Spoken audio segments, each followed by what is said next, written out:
It was known as the Great War, and the war to end all wars. Sadly it didn't, but one man is determined the lessons and final personal stories of World War I must not be lost. US photographer David DeJonge is travelling the world documenting the handful of survivors. No more than 12 are thought to be left.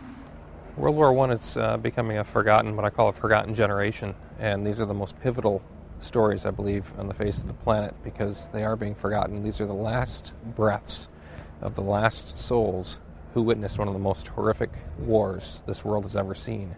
DeJonge believes he's the first to try and interview and film the war's final veterans. Attending the 112th birthday of Henry Allingham in Britain in early June, the oldest veteran still alive. Henry, can you look into the camera? His project is self-funded. Through his website Survivor Quest, DeJonge is looking for sponsorship to help him reach the remaining veterans before it's too late. This year alone, the last French, German and Austro-Hungarian veterans died. It's a tragic loss for the project, and it's a tragic loss for global history. These are the last of the last, and it's a horrible feeling. DeJonge is emotionally involved in this project, telling me he is humbled by what the veterans tell him, especially his recent meeting with 109-year-old Brit Harry Patch.